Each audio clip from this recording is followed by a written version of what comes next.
Walk into your old bowling alley tonight. The lights are flashing, the music is loud, and every lane is packed. But league night is gone. By the late 1970s, nearly 10 million Americans bowled in a league every week. Today, it is barely 1 million, and the alley makes more money now that they left. For 50 years, the league bowler was the whole business. The same 40 men and women, every Tuesday, paying for their lanes, buying burgers and beer, renting a locker to keep their own ball. Steady money in the door, week after week, season after season. Here is the part almost every video about this gets backward. Bowling did not die. More Americans roll a ball today than did back in 1980. What died was league night. And league night did not fade away on its own. It was pushed out, on purpose, by the people who owned the lanes. The company that grew out of those lanes is now called Bolero, and in December 2024, it renamed itself Lucky Strike Entertainment, taking the word bowling out of its own name.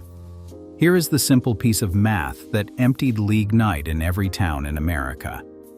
Here is who got rich doing it, and here is who got shown the door. To understand what was taken, you have to understand what league night actually was. It was not a hobby night, it was the business. Picture a 40-lane house on a Tuesday in 1979. Every lane is booked from 6 in the evening until close, and not by walk-ins, by leagues. The Plant Workers League on lanes 1 through 8. The Church League on 9 through 16. The Women's League, the Seniors, the Police and Fire League, the Tuesday Mixed. By the late 1970s, nearly 10 million Americans belonged to a sanctioned league, and on any given night, a few hundred of them were standing in that one building. Here is why the owner loved them. A league bowler is the most reliable customer in American retail. He signs up for a 32-week season in August, and he shows up every single week until spring. He pays his lane fees in advance. He buys a cheeseburger and 2 beers. He rents a locker for the year to store his own ball and shoes. He brings his wife, and on the weekend, he brings his kids to bowl a few open games. The man at the counter knew his name, and the bowler knew the man at the counter. That building was his second home, and his money walked in the door on a schedule you could set a clock by. You could smell that era the second you came in. Lane oil and floor wax, cigarette smoke hanging under the lights, the slap of the ball and the crack of the pins, a jukebox somewhere, and a fryer going behind the counter. The walls had the team photos and the trophies, year after year, the same last names showing up on the high game plaques. A man could have a bad week at the plant and still be somebody on lane 7, with his name stitched on his shirt and 40 people who expected him there. Multiply that by 40 lanes, 32 weeks, and a few hundred regulars, and you have a business that does not need to advertise, does not need a gimmick, and does not have a slow Tuesday. The league bowler built the American bowling alley and kept the lights on for 2 generations. He was the floor under the whole industry. And that is exactly why what happened next is so quiet and so cold. By the 1990s, the men who owned the lanes were doing a different kind of arithmetic, and it had nothing to do with bowling. Run the numbers on that loyal league bowler. He takes a primetime lane on the best night of the week. For 2.5 hours, he pays a league rate that was set low years ago and barely moves, because leagues negotiate as a group, and they have done it the same way forever. He brings his own ball, so the pro shop sells him almost nothing. He nurses 1 beer because he is here to bowl, not to drink. Across a whole evening, the most loyal customer in the building might spend the price of a tank of gas. Now, look at the other customer who could stand on that same lane. A birthday party of 12. They rent shoes because they own none. They order pizzas and pitchers and a round of frozen drinks with the glow sticks. They buy $50 in arcade tokens for the kids. They are gone in 90 minutes, and they spend more in that hour and a half than the league team spends in a month. That is the whole story, and the owners saw it clearly. The league bowler is steady, but he is cheap. The party is loud, but it is gold. One lane, one Saturday night, and the math points in only one direction. Now hold both customers side by side on the same lane, the same Friday, the same prime hour. The league team rolls 3 games, settles up, and is home by 10. The party group does not even keep score. They are there for the cake, the music, the photos, the round of drinks the dad buys when the kid bowls a strike. The lane is almost a backdrop, and that is the moment the business quietly changed its mind about what it was selling. It stopped selling bowling. It started selling a night out, and the pins were just the excuse to charge for everything around them.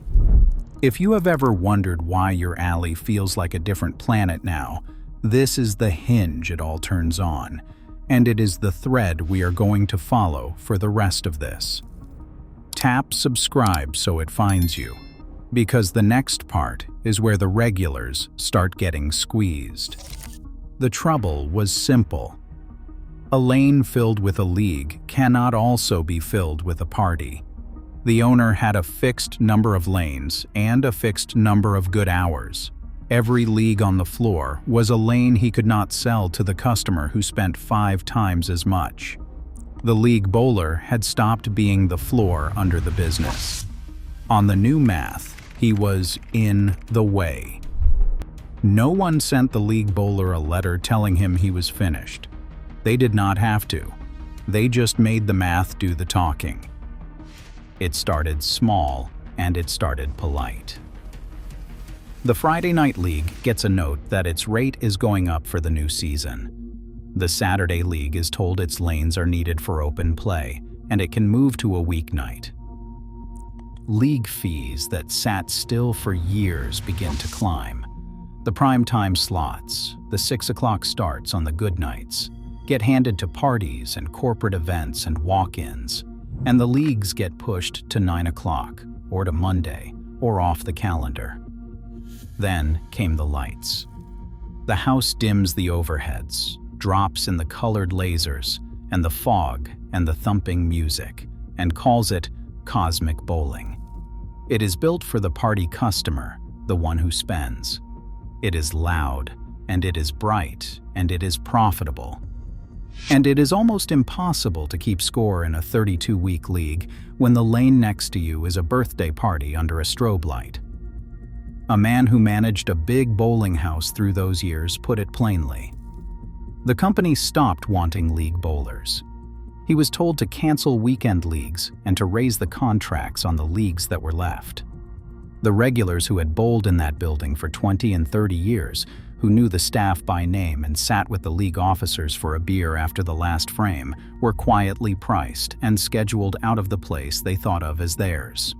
A house that once ran 35 leagues a week was down to a handful, and the parking lot that used to fill on a Tuesday sat half empty. Watch how clean the move is. The owner does not pick a fight. He does not badmouth the regulars or lock the doors on them. He just keeps nudging. A rate here, a schedule change there. The good lanes given away on the good nights. The music a little louder every season. To the league bowler, it feels like a run of bad luck, like the place is just changing and he is getting older. He has no idea he is the target. He only knows that one season his league folds for lack of teams, and the alley he gave 30 years to barely notices he is gone. Ask any league secretary who lived through it, and you get the same story. One year there are 16 teams and a waiting list. A few years later, there are 8, then 6. Then the league cannot fill a schedule and quietly folds. The secretary spends those years on the phone begging old teammates to come back, fighting the alley for a decent night and a fair rate, watching the place treat her 30-year league like a nuisance to be managed around the parties. She is not imagining it. She is watching a customer get retired in real time, one rate hike and one bumped start time at a time. This is the part the financial story always skips. People will tell you bowling declined like it was weather. It was not weather. It was a set of decisions made one lane at a time, in one building after another, all pointing the same way, because the party paid more than the regular and the lane could only hold one of them. The league bowler did not quit. He was eased out the door of his own second home, and the door was held open by a spreadsheet. Step back and look at the whole floor, and the logic becomes almost impossible to argue with, which is what makes it so grim. A bowling alley is mostly fixed cost. The building, the lanes, the pin setters, the staff, the heat, and the light cost about the same whether the place is full of leagues or full of parties. The owner's only real lever is what happens on each lane, each hour. So the question that runs the modern alley is brutally simple. Per lane, per hour, who pays the most? The answer stopped being the league bowler a long time ago. The money in a bowling alley quietly moved off the lane and onto the table. Food, drinks, arcade, parties, events. The roll of the ball became the cheap part, almost a loss leader, a reason to get a group through the door so they would spend on everything else. The lane fee was the bait. The bar was the business. Talk to the people who run these numbers and they will tell you the lanes are the cheapest thing in the building to provide and the easiest to mark up around. A pin setter that has been paid off for 30 years still charges nightclub money for an hour of open play. The drinks carry a bar markup. The arcade is almost pure profit. The party packages bundle all of it together at a price the customer cannot easily compare to anything else. The league bowler, with his own ball and his one slow beer, walks past every one of those profit centers and tips none of them. He is the one customer in the building who figured out how to have a full night of fun for almost nothing, and that is precisely why he had to go. Think about what that does to a single Friday night. Say a house has 30 lanes and 5 good hours, from 6 to 11. That is 150 lane hours, and that is all the owner has to sell. He cannot build more. He cannot stack people higher. The only choice he gets to make is who stands on each lane during those 5 hours. Fill them with leagues, and the building earns a modest, steady, predictable number. Fill them with parties and corporate nights and walk-in groups running a bar tab, and the same 150 lane hours can earn several times as much. Same building, same staff, same pins. The only thing that changed is the customer.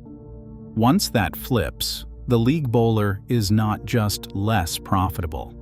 He is actively blocking the profitable customer. He is sitting on the best real estate in the building, on the best night, paying the least, for the longest time. No owner had to hate him. The math hated him, and the owners simply followed the math. You can see the same move in the prices.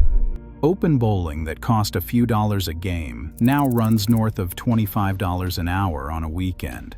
A kid's birthday party at the lanes can run $50 a head just to walk in.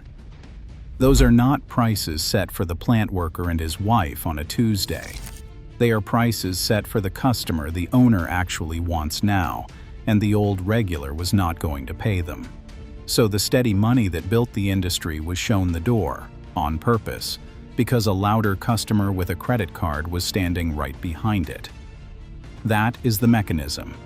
Everything else, the cable television, the video games, the busy modern family, is a side character. The lead is the lane math, and the lane math wanted the league gone. Now we can kill the story you have been told your whole life, the one that lets everybody off the hook. The story goes like this. Bowling died because America changed. We got cable, then video games, then the internet. Mom went to work, the kids had soccer, and no one had time for a Tuesday night league anymore. It is a tidy story, and it is mostly false. Here is the fact that breaks it. The number of Americans who go bowling did not collapse. By the best long-run measures, more Americans were bowling in the early 1990s than at the start of the 1980s. The sport itself was fine. People still liked rolling a ball at 10 pins. What fell off a cliff was not bowling. It was league membership, the organized, sanctioned, every Tuesday kind. Nearly 10 million at the peak, down to right around 1 million today. Sit with that gap for a second. Participation held up. Membership crashed. If people had simply stopped enjoying bowling, both numbers would have fallen together. They did not. One stayed up while the other fell through the floor. That is not the fingerprint of a country losing interest. That is the fingerprint of a business model being dismantled from the inside. And think about what a league actually gave a person, because that is what makes the loss land. 32 weeks of a guaranteed night out for the price of a couple of games. A team that counted on you to show. A handicap system that let a 50-year-old machinist compete with a 20-year-old ringer and still have a real shot. Standings on the wall, a banquet at the end of the year, a little trophy for a working person who would otherwise have a bare mantle. That is a lot of value for very little money, and that is exactly the problem. For 2 generations, that trade worked for everyone, the bowler and the house alike. It was too good a deal for the bowler, which made it too thin a margin for the owner once a richer customer came knocking. A Harvard researcher named Robert Putnam noticed this pattern back in the 1990s and wrote a famous book about it, and even he framed it mostly as Americans drifting apart, choosing to do things alone. But look at the same numbers through the lane math and a colder explanation jumps out. The leagues did not empty because the bowlers vanished. The bowlers were still there, still walking in the door, still rolling games on the weekend. The leagues emptied because the place that hosted them stopped wanting to host them and made the regular feel like a guest who had overstayed his welcome. Cable did not cancel the Saturday league. An owner did. The internet did not raise the league fees. A spreadsheet did. The country still wanted to bowl. The bowling alley stopped wanting the bowler who could not pay nightclub prices. Whenever this comes up, 2 more explanations get thrown out to soften it, and both deserve a straight answer. The first is smoking bans. Talk to enough old league bowlers and you will hear it again and again. When states and towns banned smoking indoors in the 2000s, the leagues thinned out fast. There is real truth in that as a trigger. A lot of league nights were built around guys who smoked and drank and bowled, and when the cigarettes had to go outside, some of them stopped coming. But notice what that explanation quietly admits. It says the regulars were easy to let go, that the house was content to watch a chunk of its oldest customers walk rather than fight to keep them. A business that depends on those people fights for them. A business that has already decided they are in the way lets them drift off and turns the music up. The second excuse is cost, and that one is not an excuse at all. It is the confession. People say bowling got too expensive for a family. It did. A family of 4 can drop the better part of $100 for an hour, and that is not counting the snack bar. But prices do not rise by accident. They rise because the owner is aiming at a different, richer customer and is happy to lose the one who flinches. The cost did not push the family out by mistake. The cost was the velvet rope. It told the old regular, gently and politely, that this was not his room anymore. Put the excuses together, and they all point back to the same place. The smoking ban, the prices, the dimmed lights, and the loud music are not separate causes. They are the tools. They are how you clear a room of the customers you want gone, while saying nothing at all. You raise the price until the regular stops coming, then you point at the empty lane and say, "See, no one wants to bowl in leagues anymore." The room did not empty by accident. It was cleared. So if the league bowler was shown the door, who walked through it? Follow the money to the very top and you arrive at one company, and its story tells you everything. Start with how the lanes got built in the first place. In the early 1950s, a company called AMF began putting automatic pin setters into bowling alleys in big numbers, the machines that swept the pins and set them back up by themselves. That one piece of equipment turned bowling from a small-town pastime into a national gold rush. Money poured in, and new alleys went up on the edge of every suburb by the thousands. The same companies that sold the equipment also financed the buildings. They were in deep from the very start. When the gold rush cooled in the mid-1960s, a lot of those owners could not pay back the loans on their equipment. In 1965, Brunswick wound up owning 131 of those bowling centers as payment and, almost by accident, became an operator instead of just a supplier. Decades later, that ownership rolled into one giant operator. Bowl more. AMF spent the decade from 2010 to 2019 buying up the industry, house by house. In 2014, it bought the bowling center business of Brunswick, the old giant of the sport, for around $270 million. In 2018, it renamed itself Bolero. In 2019, it bought the Professional Bowlers Association itself, the tour that once drew big network television audiences on Saturday afternoons. In 2021, it went public on the stock exchange. Then comes the tell, the single fact that sums up this entire story. In December of 2024, the largest bowling company in the world changed its name to Lucky Strike Entertainment. Not Lucky Strike Bowling. Entertainment. It runs around 360 locations, it owns the Pro Tour, and it scrubbed the word bowling clean out of its own name. The company that inherited the American bowling alley decided that bowling was not the point anymore.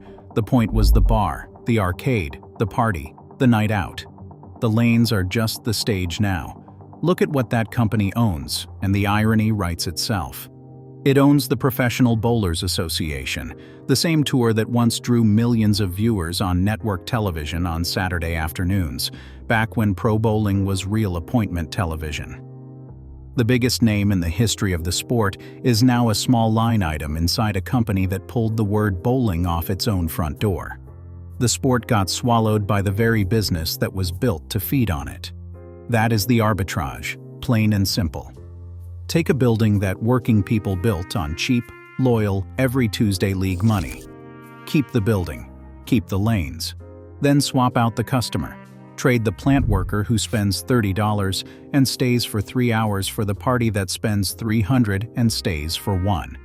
Dim the lights, raise the prices, add the cocktail menu, and call it an entertainment company. The real estate did not change. The customer it was built for got replaced. The league bowler did not give up his alley to Netflix or to time.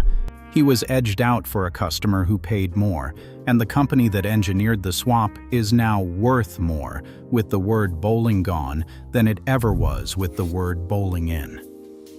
Go back to that 40-lane house on a Tuesday night, the one that used to be full from 6 o'clock until close. Find it today, if it is still standing, and the lanes are mostly dark until the weekend, when the lights drop and the music comes up and the parties roll in. Nearly 10 million Americans once belonged to a league. Today, it is right around 1 million and still sliding. The locker that held a man's own ball for 30 years sits empty or got hauled out. The counter guy who knew his name works somewhere else. The team photos came down.